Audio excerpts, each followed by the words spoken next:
administration, board members, and it's evolved from, we started back in the fall. We came to our last meeting in May, and we now are proposing to the board a recommendation to move forward with a capital bond for them to hopefully take action in July to set dates and continue that conversation and the momentum going forward. So we always start with our board goals. Everything we do here is driven by the goals the board sets in the beginning of the school year. So they have their board retreat in the summer months. They set the goals for the year, which then drives administration to work towards those things to achieve the best we can for this district. The goal of setting a timeline for capital bond fell under our fiscal and educational solvency goal. So that goal had 5 different subset goals, and we are excited to say that we have accomplished that goal as of tonight. We have gotten to this point in time with a lot of hard work with our community and staff. So we're very excited to, while some may think this is a little bit boring, it's a lot of exciting stuff coming forward for the better of the district. So we charged the committee.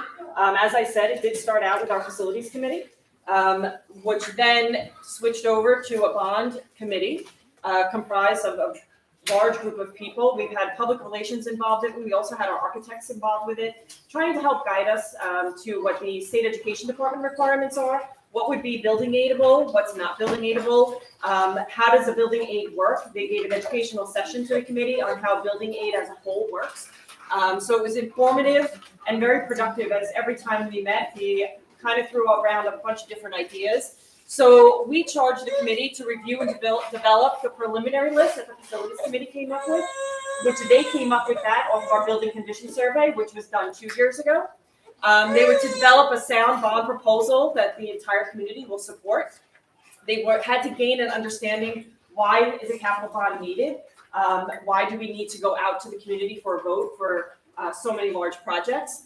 And then to communicate effectively the bond to the entire community. So once we get past this and the board hopefully accepts our proposal and sets dates for a bond, we're going to rely on that committee and those members to help get the word out and to educate the community as to what we are proposing and what we're looking to go forward with. So Mr. Wagner has been an integral part of this process. He did join us back in April, I think it was, March or April, and did a presentation to the board at that time and update us to where we were with the work we're doing. So I'd like him to speak to about some of the items that we are proposing going forward.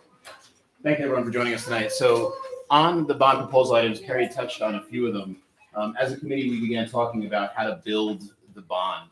The best way to do that is to seek input from the stakeholders, which would include the building condition survey, which was done a number of years ago, the facility heads on both campuses to figure out what needs to be done, faculty and staff, and the community members. So we all came together, and as we parsed through that list and all of that input, discussing each item, we kind of accepted, we talked about the pros and cons of each one, and we found that they were falling into 3 major categories. In no particular priority order, being health and safety, the aging infrastructure that has gone beyond its useful life, which we'll touch on in a little more detail later, and then also the 21st century learning environments.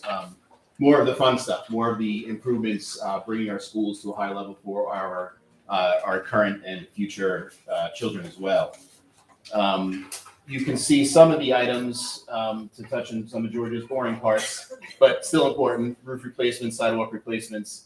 Some of the things that have gone beyond their useful life, being ceiling tiles, HVAC systems, PA systems, the locker rooms, a lot of things that you've seen and that we'll be opening up the schools to show you as well in the coming months. And then a few of the things to improve our student experience, being renovations to the auditorium, expanding our performing arts space, which has been a very important topic for us to discuss and has been very top of mind for us, adding a STEAM lab, expanding our mental health wellness center and improving that, and then the Family Consumer Science Lab and the STEAM Outdoor Learning Lab. So all these things became very important to be part of the bond, and then we'll go into a little more detail a little bit further on in the presentation.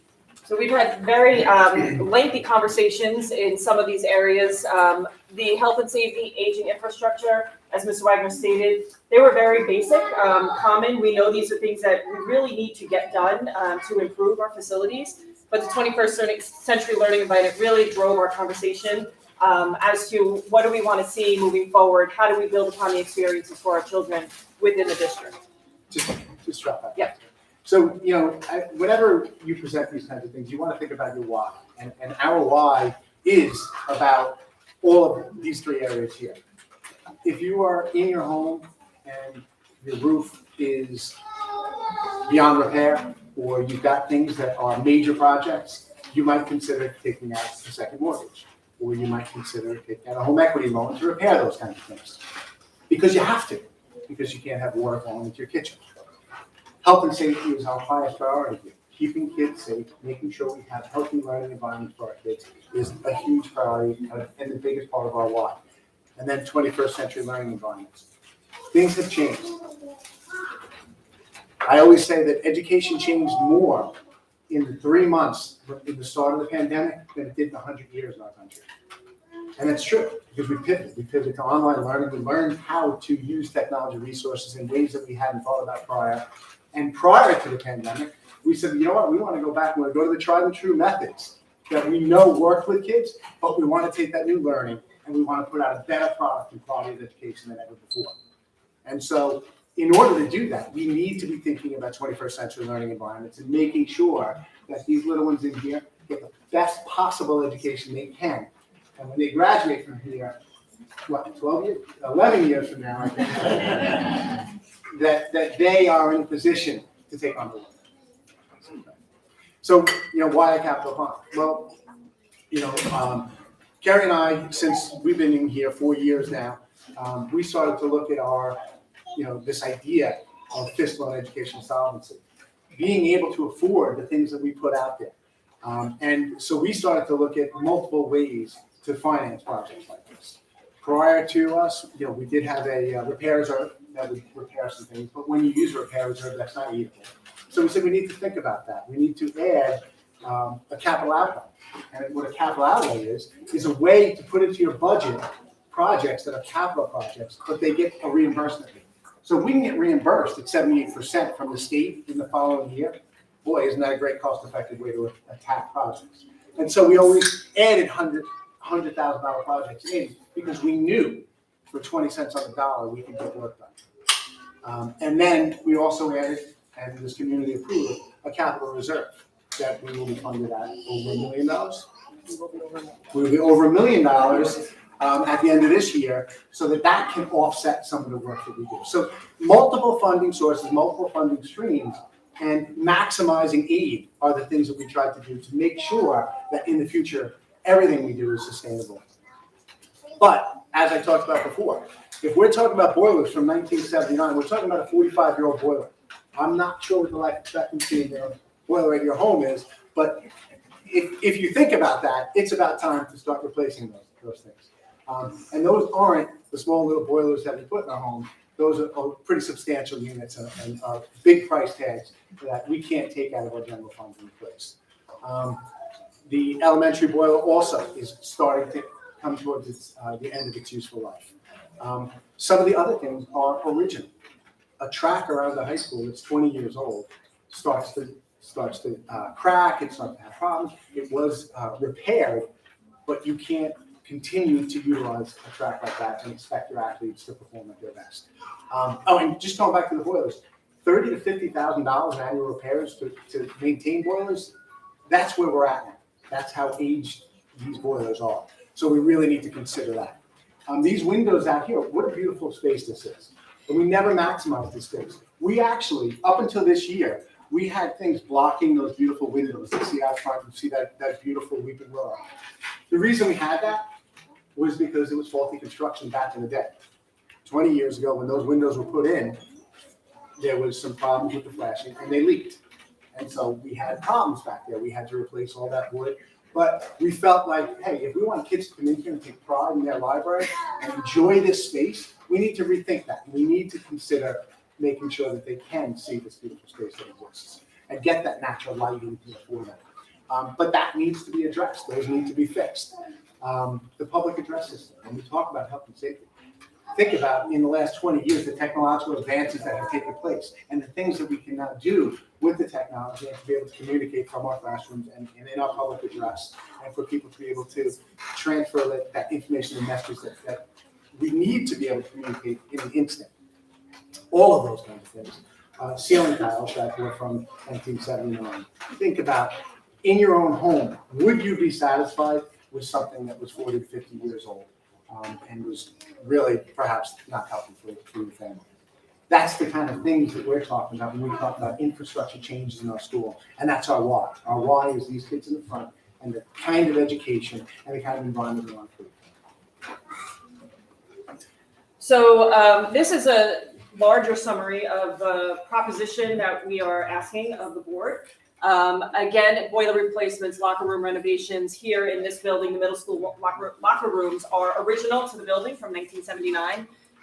Replace some roofings that we are starting to see the leaking happening from, the windowsill replacements, the parking lots and curbs. Many of you have noticed in the back parking lot here, we have a lot of damage going on there, and it's becoming too costly just to continue to patch and repave.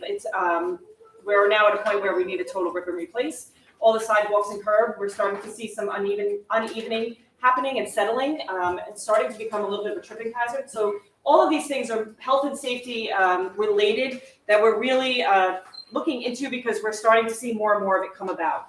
So now is the time. The time actually was a couple of years ago, but we've been having this conversation and we wanted to do this right. We wanted to make sure that we have the community input and really tackle the needs of the district as best we can. So there's a list of the high school, middle school items as well as Clayton Huey. So total proposition for number one would be just over $44 million. It is broken into two propositions. I'll let Mr. Wagner speak to why that is.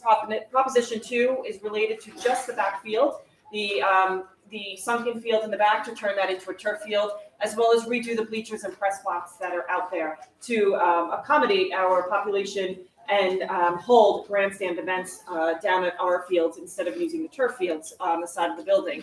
And that proposition is about $3.7 million.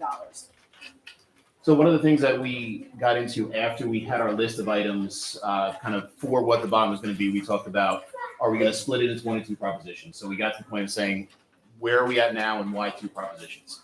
Prop 1 is kind of self-explanatory. It's all the things, the health and safety, aging infrastructure, 21st century, things that kind of need to be done. We have to do these things. We really should do a lot of these things beyond the needs. And then we looked at the turf field and the renovations for the bleachers and press box.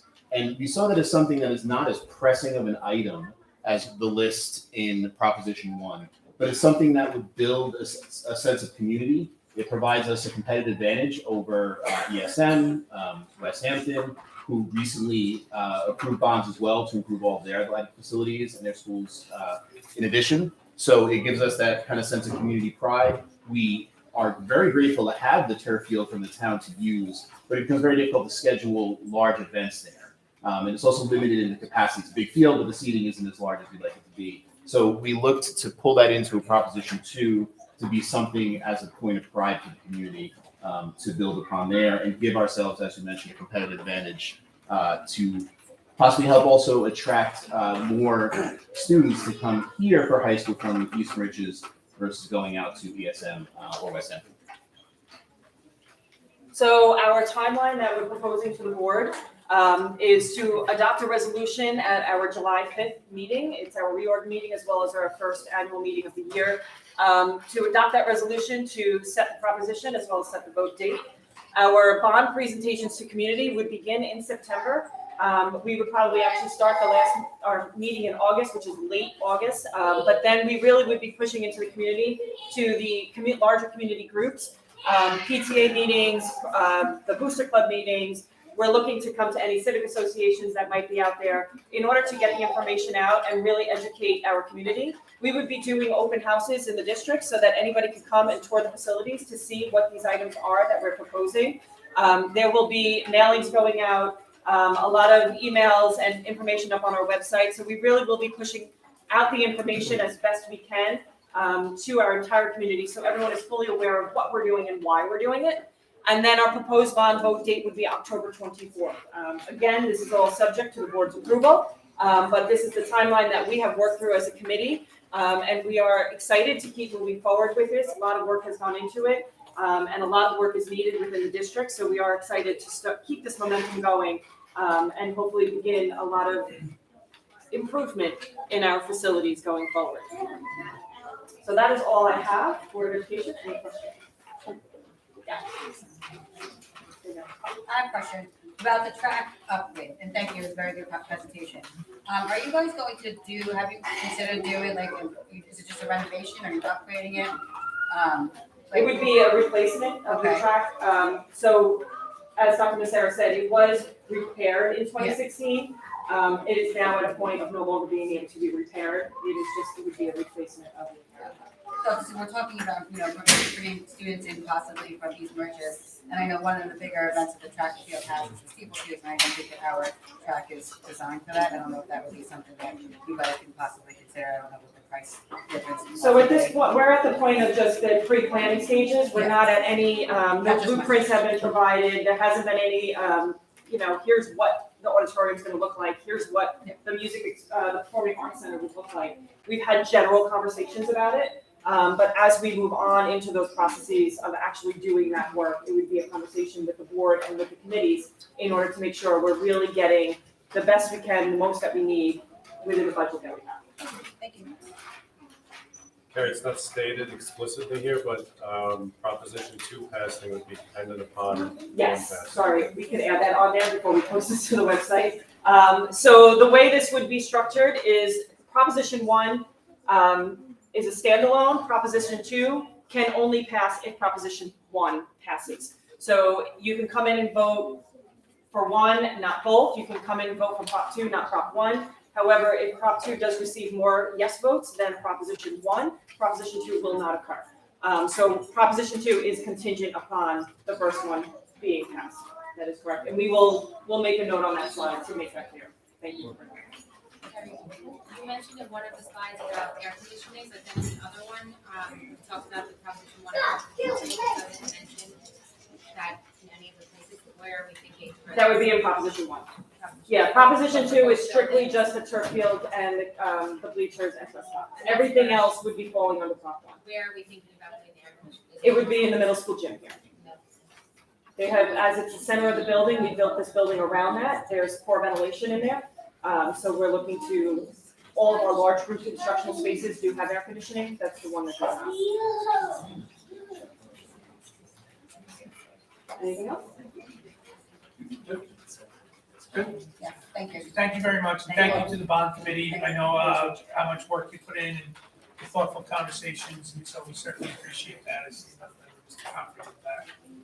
So thank you very much for all that work, and we'll certainly have some discussion about it. I do, before we get to the good stuff, just some housekeeping. There is a sign-in book over here at the end of the table. There are 2 times that the public can speak. The first would be about only agenda items. And then at the end of the meeting, you can speak basically about whatever you want. But if you do feel like you would like to speak, if you could just please fill out the book at the end of the table, and then we can get to you in an orderly fashion at the end of the meeting. Okay? Thank you for your patience. We appreciate it. On to the good stuff. All right. So this is, to me, this is my favorite meeting because we do a lot of wonderful things here. Typically, we try to get ahead of the process and we try to think about a couple of things.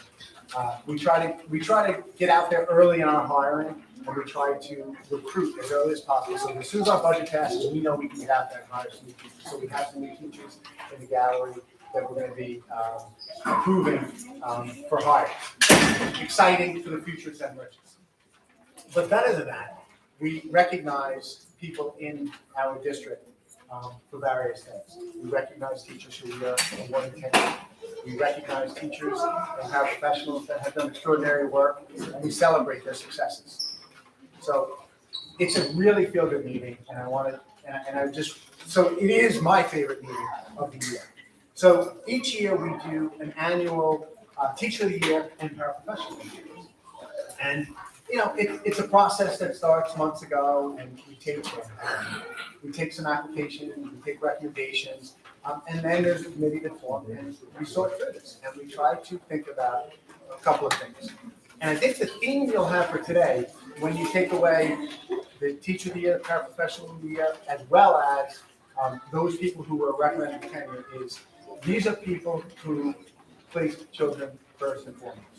And they are people who can count on to go above and beyond and really influence the lives of children in a positive way. So take that, and so what I'd like to do is first recognize, and I'll have Dennis come on up, and Danielle come on up, and recognize Becky Dewey, please come on up.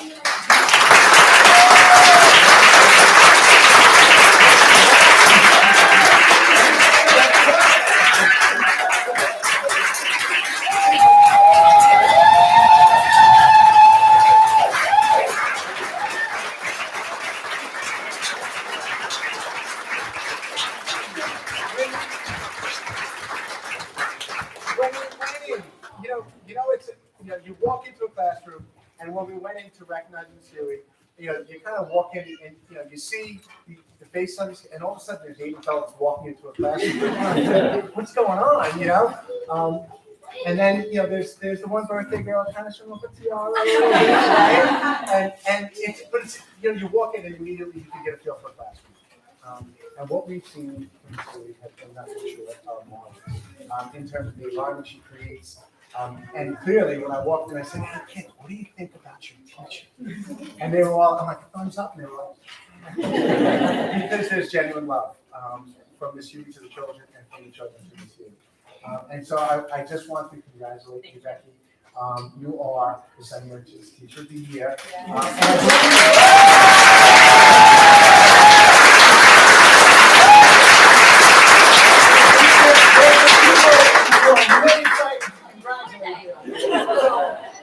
Why don't you come on up? And this is a real photo op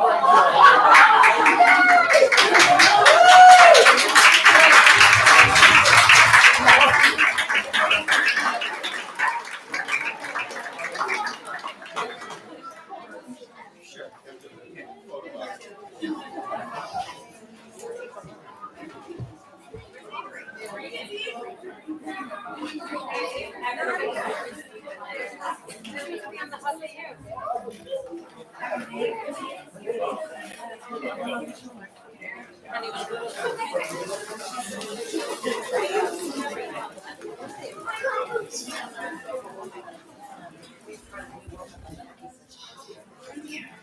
So that's the real prize right there, what you see. Secondary to that is a parking spot. Preferred parking.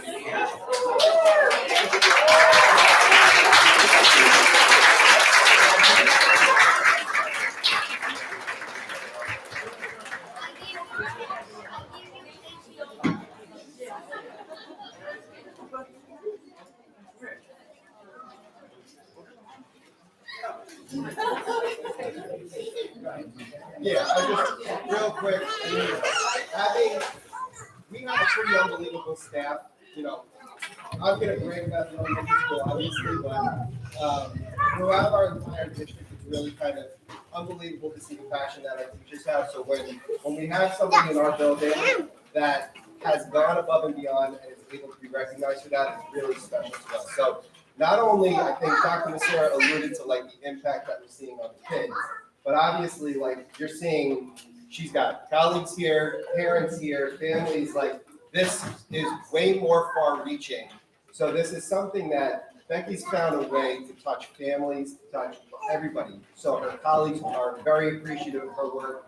They respect her, they know her, they love her. So we can't be prouder of you and appreciative of the work that you put in for us and for the kids. So thank you and congratulations.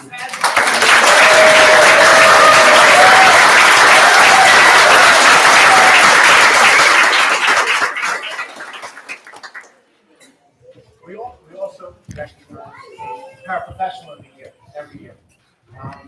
This year it was we had a tragedy in the St. Mary's school, and it was sad for all of us, and it was particularly sad for children in Ms. Russo's class and for children who attend our before and after care program.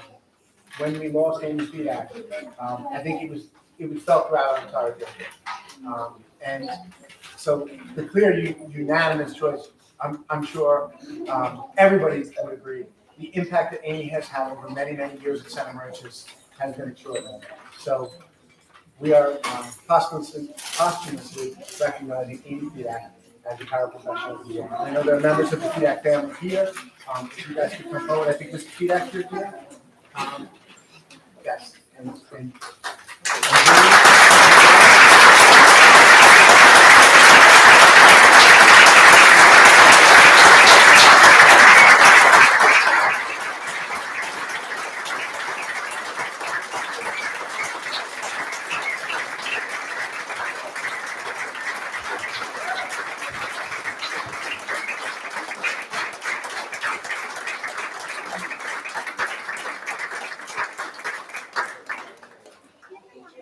So,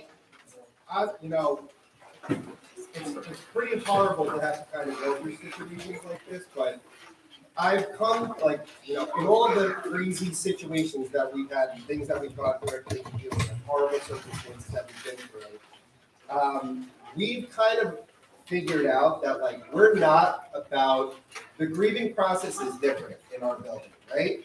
We celebrate the fact that these people, when we had somebody like Amy, who you were more likely to see her dancing down the hallway than walking down the hallway, it's pretty special to have people like that that are not only that, excited about kids, but that excited about just life in general, right? So it's so special to have somebody have had experienced and like connected with somebody like Amy, who was so special to all of us. But, again, this is a celebration. This is, obviously we're still grieving, we're still missing her every day. The kids miss her, her staff members definitely miss her. But it's one of those things where we focus more on remembering the good times and remembering the great things that she did for us. So we're so appreciative of everything that she did for us. Thank you. And I really appreciate it.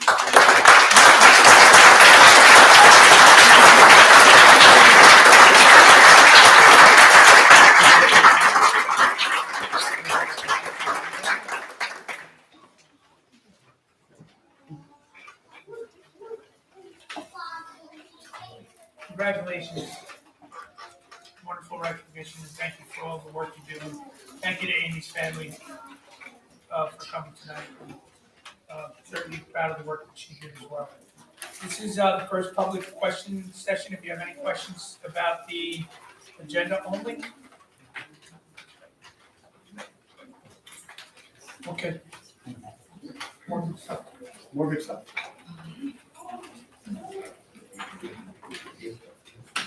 Make a motion, have a discussion. Oh, sorry. I thought it was just gonna happen. Motion that upon the recommendation of the superintendent of schools, the Board of Education approves the 10-year appointments of the following individuals: Christine Harrison, Danielle Jackson, Kelly Kavanaugh. Motion. Second. Discussion. Yes, another opportunity to recognize some wonderful contributors in our community. So why don't we have those two and then come up? And we'll start with Christine Harrison. Please come on up. Christine, they haven't voted yet, so I'm going to do my best. This is my opportunity, Dr. Reggio's opportunity to convince the board that they should vote in the affirmative here. So, See how we just. so that's why we motion, we take a second, now it's discussion time. Well, Christine, you have exemplified everything we want to see here. When you walk into Christine's classroom, you feel like you're walking to a home, not a classroom. It is decorated, there's warm music playing, and it feels like you have just walked into a place where you're really welcome. And that describes Christine. Christine is certainly one of those teachers that is an advocate for kids, one of those teachers that kids know that they can count on, they can go to. And so we are delighted, as the superintendent of schools, it is my distinct pleasure to recommend Christine. And I'm going to allow Dr. Reggio to also say a little bit because Christine is in her. So Mrs. Harrison joined the middle school team 4 years ago with a unique background that you don't often see in the teaching ranks. She was a principal secretary in another school district for a decade prior to coming to us, and this has given Mrs. Harrison a unique perspective of the other side that we like to call the main office. And since she started, Mrs. Harrison has taken an active role in our building and feels as though that she's been with us for longer than 4 years. She's extremely well planned and prepared in her classroom, and her lessons are intellectually stimulating and visually inviting. She can often be seen as the last teacher out of the parking lot, and planning and preparation is evidently a strong focus for her. She stays well abreast of the state standards and adjusts her curriculum accordingly. She's a loving mother who adores her Aiden, who's here tonight, and she talks about him all the time. And this nurturing motherly side certainly shines in her classroom as well. Her classroom, like Dr. Massara said, is inviting and welcoming to all students, a second home, featuring personal furniture and decor pieces, music playing, and an inviting and celebrating environment for her students. She's positive and approachable, always greeting her students, finding them with a smile in the hallway, and a bit of a tech expert that helps her colleagues with tips and tricks. In addition, outside the classroom, she's our World Language Club advisor. She created Good Food for the Soul Day this year. She teaches Spanish for educators through the Teacher Center at West Hampton Beach. She's the West Hampton Beach Teacher Center liaison, Legal Circle participant, staff wellness participant, and a volunteer at our DEI cultural event. Cheerleader for all things global awareness and language. So we're excited to see the impact that you have for years to come in the Center for School District.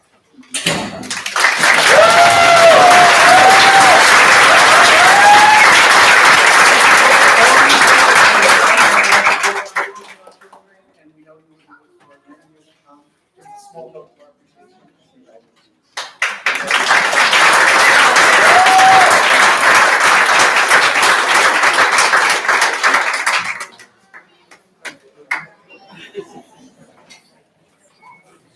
Okay, and I think Dr. Silva wants to come. Also is involved in directing the vision of our next step. Kelly, can I ask you to come on up, please? So Kelly Kavanaugh is a social worker in our district.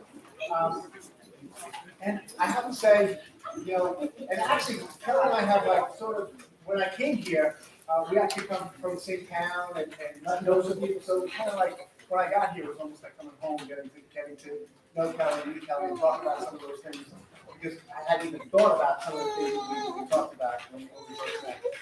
And it was interesting because that made me feel comfortable as a superintendent. And that's what social workers for. Social workers are supposed to do make you feel comfortable. Social workers are supposed to be there to help families, to help children, and to not only that, help colleagues. And that's what Kelly is. Kelly is interested not just in coming here to do a job. Kelly is changing the entire environment of upstate communities. Workplace wellness is something that Kelly is committed to. Making sure that her colleagues understand that she can support them in everything they do. And so, for that reason, Kelly, I can't thank you enough. It is absolutely 100%. You attended to our Board of Education, and I know Dr. Soto will have those sessions, but you're the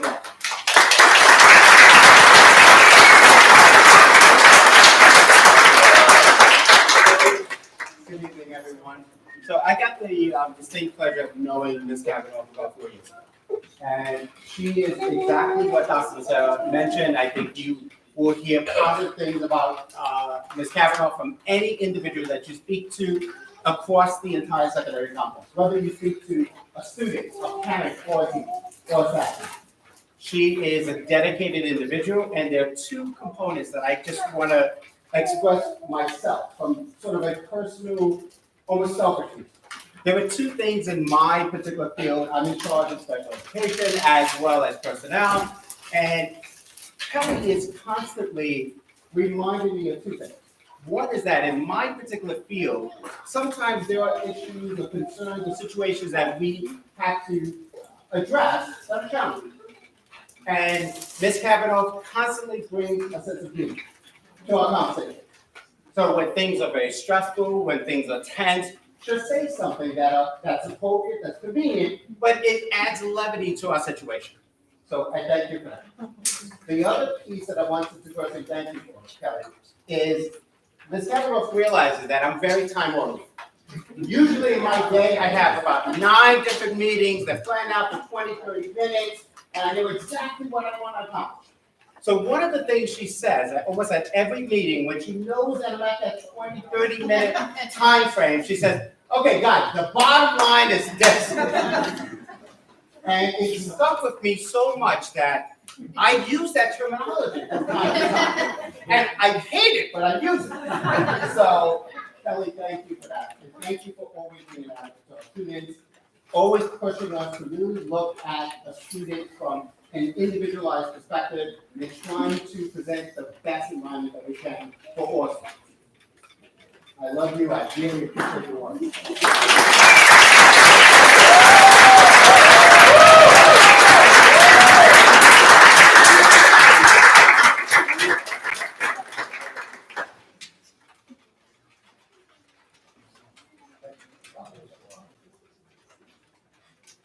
I'm sure Dr. Renzer wants to come.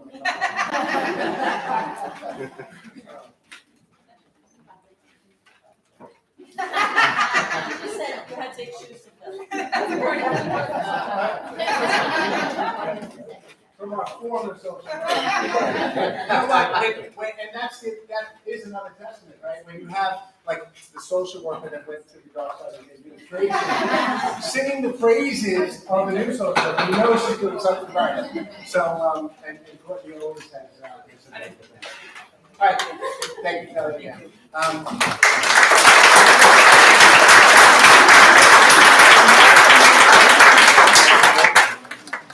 So, you know, one of my interesting motives over my time here has been getting to know this wonderful, beautiful, gracious woman, Danielle Jackson. One of my first hires here was actually prior to my arrival. I sat in to hire Dennis, and Dennis elevated the assistant principal role. And Russell Stewart, the former superintendent, and I sat in together at one of the interviews to hire Dennis, and we talked about that. And we said, oh, now we need something, we need a dynamic duo to really make this elementary school center.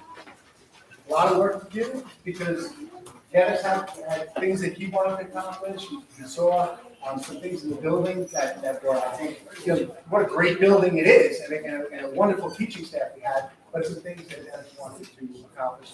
And when we went through these interviews, I can remember, we started this process of going through the resumes, and Danielle's resume jumped out. There were things in there I saw that I said, wow, this person's pretty special. And I'm not the kind of superintendent that said, you need to look at this. So I kind of let the process go. But when that final interview came and Danielle walked into my office, I said, that's the one we wanted. But I never let that on. And because it was something that even on paper, you could see that there was something special about Danielle. The authenticity that she showed through that interview process shines every day with the children and the way in which she interacts with everybody in her life and everybody in our school district. Whether it be parents, whether it be children, whether it be teachers, or whether it be her district colleagues. Danielle has added so much to everything we do, and I think it's been a perfect complement. The team really has advanced that elementary school in ways that I'm so proud. And some of the initiatives, our No Place to Hate initiative, and making sure that we are a district that truly embraces all diversity and celebrates the diversity and uniqueness of every individual that walks into our school is something that Danielle has really championed. And we're so proud of that because we have a very special community, and Danielle has embraced that community and made it her own. And so Danielle, I absolutely 100% can recommend you attending to this Board of Education because you are absolutely wonderful.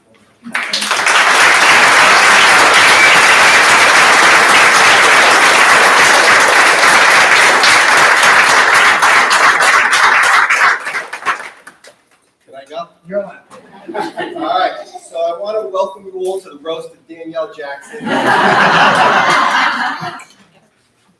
When Dr. Messere talked about the hiring process at the very beginning of this, I actually, as many of you probably already know, I had no principal experience. I thought I knew what I was doing, and I truly learned a lot on the job. So it was a really unique experience that I walked into, and I believe it was Dr. Messere and Raina Ingolia, who used to work here, that I had gone to, and I said, you guys know me better than I know me.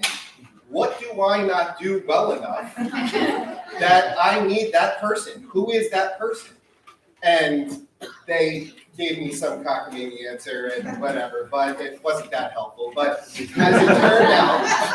as it turned out, it truly was that this is exactly everything that I needed to make the train go. So when I had Danielle, come on board, we took a long time to like really get to know each other, and we had some really unique experiences through the years. Like when there were certain social things going on in the world, and I remember vividly Danielle and I having some really intimate conversations in the office about what we wanted to do with this DEI initiative, and not to just have it as something that was done at face value. And when we're both getting emotional about it in the office and trying to figure out how to make this powerful for kids, that's the kind of person that I want on my side. When I have somebody on my side who, when I go up to her and I say, hey Danielle, I got this really unique idea. I want to put together a spreadsheet so that we can keep track of this information. And she says to me, well, I already have 3 of those spreadsheets. So you're done, and I don't have to do a thing. That is the best part of my day. But as all of you that are here, that our teachers and our students know, Mrs. Jackson is not only somebody who is endearing to kids, who is loved and respected by all of her colleagues, but somebody who has been a tremendous support to everyone in our building, and somebody who, for our office crew, is 100% part of our family. I could not be prouder of Danielle. I think I'm actually, not to say I appreciate everything you guys did for me. I think I'm actually prouder of Danielle today than I might have been of myself a couple of months ago.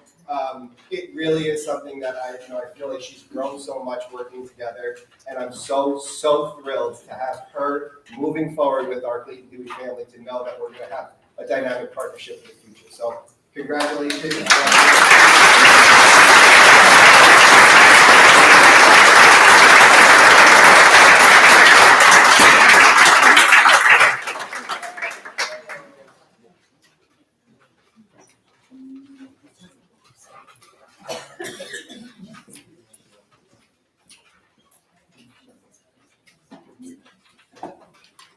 Yes. Yes, you can All right, vote. so George wants to know if he can vote. these for me, the tenure decision might be the single most important decision that we make, right? Because it's another 25 or 30 years that we're committing to educators, and they're committed to us as a school district. So to hear people come up and speak so passionately about not just the work you're doing, but the way you are as people, it makes it a lot easier for us up here. I don't know what's going to happen. I'm pulling for you. So are you ready? We'll see. All in favor? Yes. Yes, motion carries unanimously.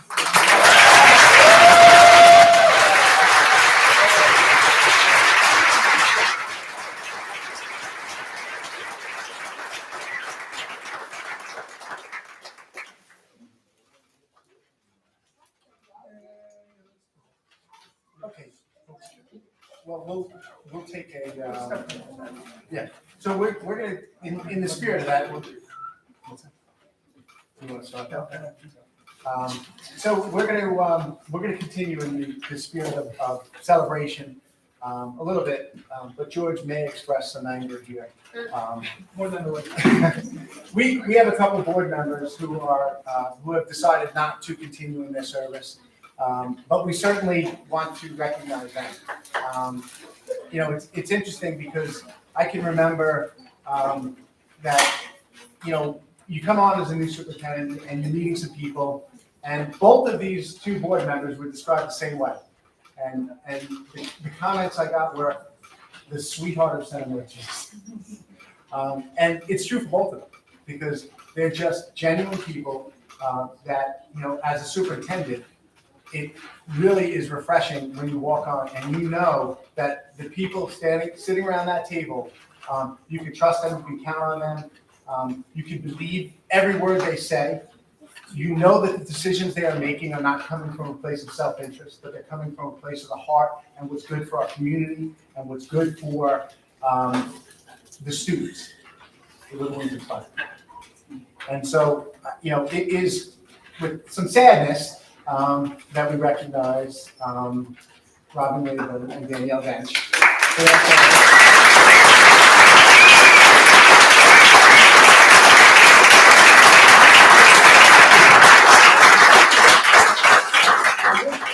could be doing this for much longer, because, like I said, as a superintendent, the level of support and encouragement means the world to me. So I thank you, Robin, I thank you, Danielle. You've trusted me to lead, and you've trusted, even when some of my decisions were kind of like, we went through some crazy times, let's be honest, the last 4 years. And there were times when, I had to make some decisions that were tough, and sometimes the community wasn't gonna like it, because, hey, we were in unprecedented times, as they said. But I appreciate you guys for believing in the mission and the vision, and always supporting that. But not only that, contributing it and shaping it because of the feedback that you provided was integral to really moving the district forward. So, Robin, thank you. Danielle, thank you. I appreciate you. Love you guys, and I really, I just can't thank you.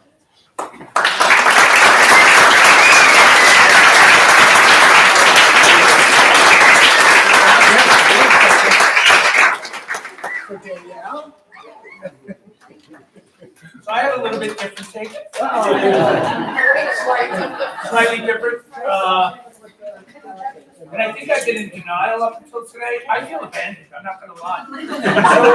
So Robin we refer to her as our legacy trustee, because I think Robin and her family actually founded Center Meridian. So her history goes back a long time. And, when we're trying to honor the traditions of the school district, her knowledge is invaluable.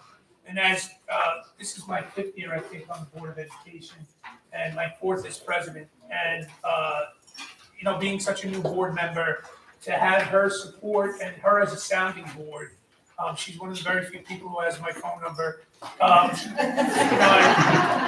When things come up, I make 2 phone calls immediately, and the first is to Danielle, and I'll talk about her nonsense in a moment. And my second is always to Robin.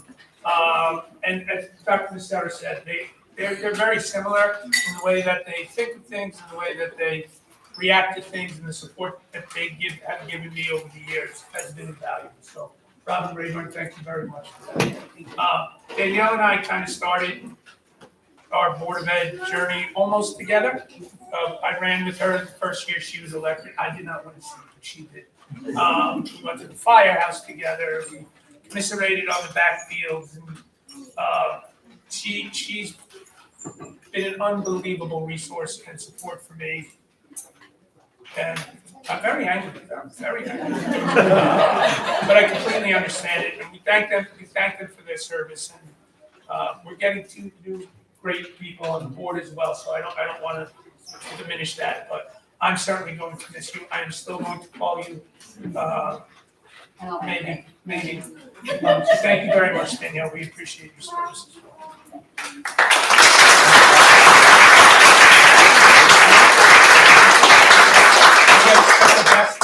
We also have a special guest, as if the job of a Board of Education member in a community is not enough. Danielle also volunteered to be a part of a larger organization. And again, that's something that, we love to see is, if you go out and you're a part of Nassau Suffolk School Board Association, you can become a better, stronger board member because you're learning from other boards. And the executive director of Nassau Suffolk School Boards is no stranger to this community, from the William Floyd District, longtime board member and president of that Board of Education, is now the executive director. So we welcome Bob Becker to present something to them.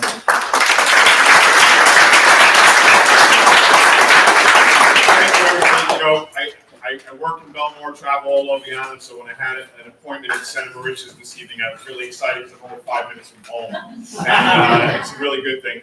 Danielle joined our executive committee, and when we had a space open, I reached out to Dr. Massara. I said, hey, look, we have a seat open at our table, and we look for board members who bring a certain voice to the table, because we have an even number of board members from Nassau, an even number of board members from Suffolk. so that we can advocate and fight for our kids on a regional basis in Albany and down in DC. And without hesitation, Dr. Massara said, I have a person for you, and it was Danielle, and she agreed to serve.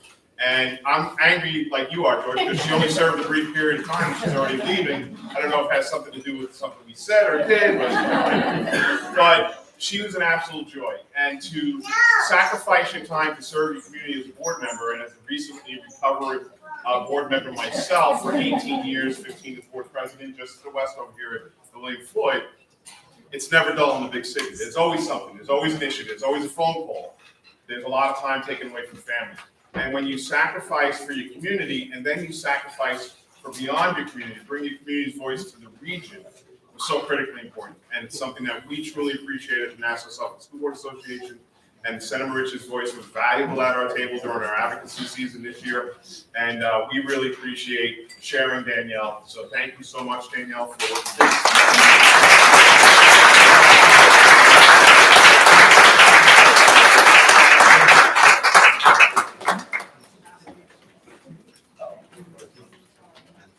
Okay. Okay, you got it. Go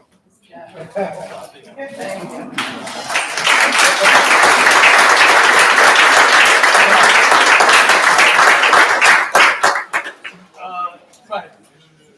Yeah, no, I just want to not stretch out the meeting too much longer, so I'll only speak for half an hour. No, I just want to say that I've served on the board for several years now with Danielle and Robin, and really appreciated what they brought to the board, their perspective on things, their knowledge of the history of the community, the voice of the community, board functioning, really all of that has been invaluable, as you said. And not only that, but they've served, I think, with distinction, always very respectful of the opinions of other board members, but yet vocal and really bringing out what they felt was in the best interest of the students and the community. So it's really been a pleasure for me to have both of you on the board, and I thank you very much.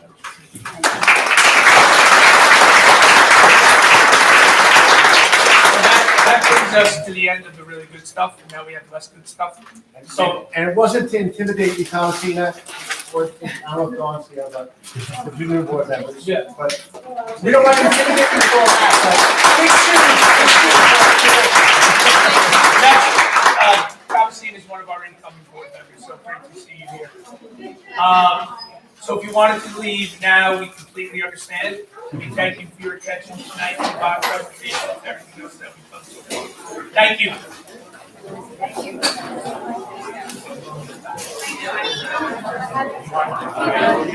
Great.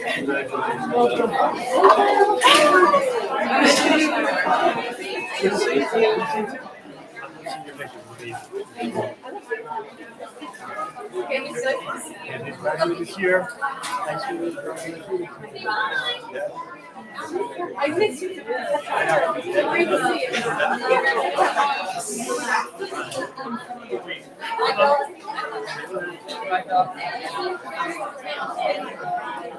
And lunch was a great night.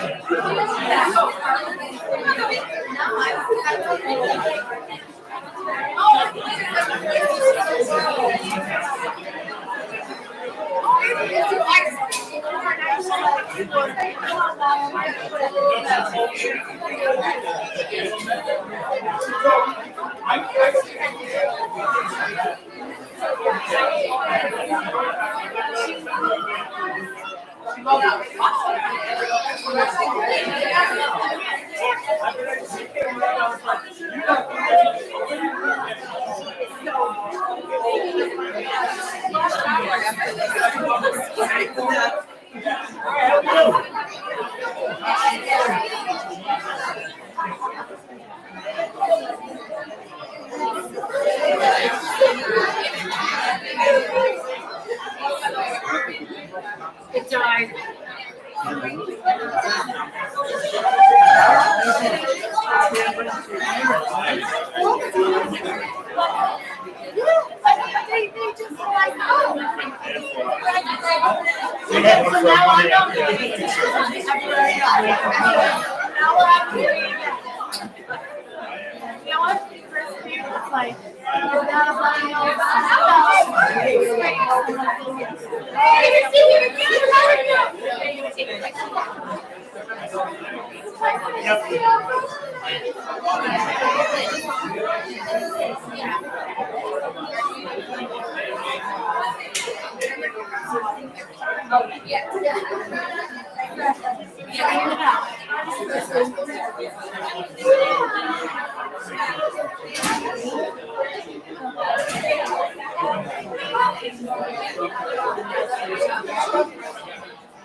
Stop shaking it. I felt it.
That was good, right?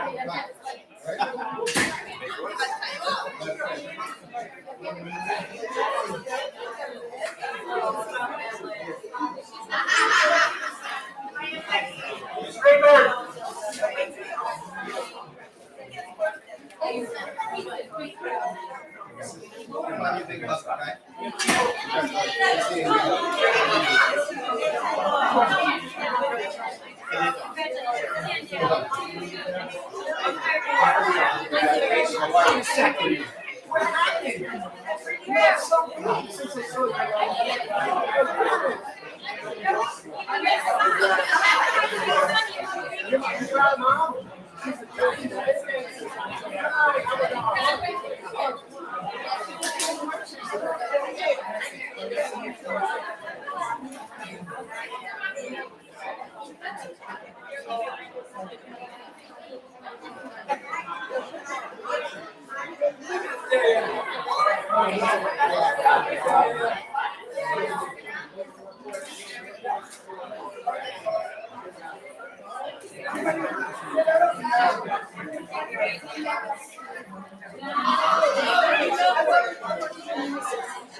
All right, we're gonna go back to the setup. We're gonna get back to the agenda.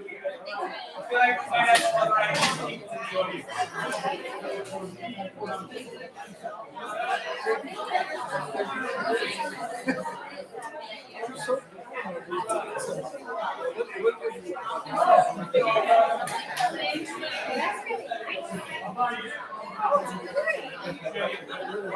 All right, so we're going to get back to the agenda.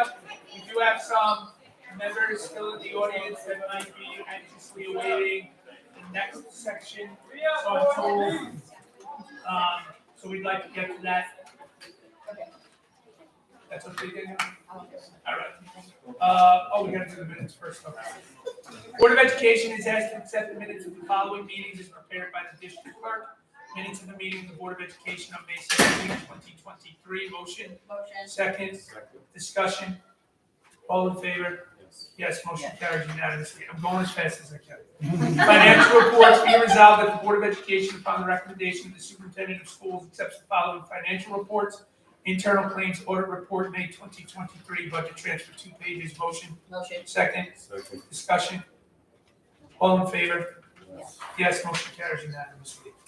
Donations, be resolved that upon the recommendation of the Superintendent of Schools, the Board of Education accepts the following donations. $500 Hasbro Scholarship, $7,400 from Santa Marita's Youth Organization, MYO, for purchase of adjustable height basketball brackets to be installed in Main Street Gym, Yulee Elementary. Motion, Motion. second, discussion. Yeah, no, Terry can speak to the ASBO donation, I'm sure. She was actually an officer in litigation. But certainly, Richard Youth, we thank them. That's something that we work with them. We will be installing them, paying for installation. They have purchased the equipment. So win-win on both sides. And obviously, if you're going to run a robust youth program, you need those adjustable rooms. So, Very generous, very generous. Yes, very. Always. Yeah. As well, so Suffolk Association for School Business Officials is a member, I'm part of membership as well as on the board for that. As long as we attend certain meetings, which I've attended the amount of meetings to qualify, we obtain a $500 scholarship from the organization to be awarded to a student, which was awarded at scholarship night, and it's to a student that is going to attend and study business in their college education. So, Well, thank you very much. And thanks for being a good attendant. no problem. All in favor? Yes. Yes, motion carries unanimously. Policy adoption of family and engagement policy, be it resolved that the Board of Education, upon the recommendation of the Superintendent of Schools, waives policy readings, accepts the following family and engagement policy, number 1900, as detailed in attachment. Motion, Motion. second, Second. discussion. So we had requested the board to waive all readings this evening as this policy came out from one of our audits. We are audited often from SED, currently going through multiple audits of all of our grants. And as a result of our Every Student Succeed Act grants, we are required to have this policy in place, which we did not have. So Dr. Meyer and I worked through with the state and as well as with NISBA to get a recommended policy to bring it forward to the board so we can close out that audit. We're audited not because we're trying to bring. No, it's, you said that on my way, no, it's a regulatory audit that happens, many districts are in that process, like you said, numerous different files and grants, unfortunately, we are getting slammed with that form, that's it. All in favor? Yes. Yes, motion carries unanimously. I think that brings us to the end of the agenda. You forgot the consent agenda. Consent agenda. No, please, yeah. Be resolved, the motion to approve the consent agenda, items 13A through 17B. Motion, Motion. second, Second. discussion. All in favor? Yes, motion carries unanimously. Congratulations.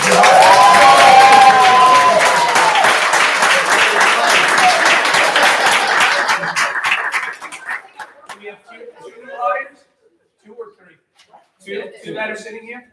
Yeah, so congratulations to both of you and welcome to the Santa Marita's family. Thank you very much. I always miss this part. That brings us to.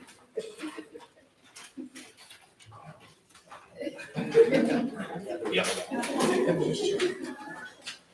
That brings us to general public comment. There is a 3-minute time limit per participant.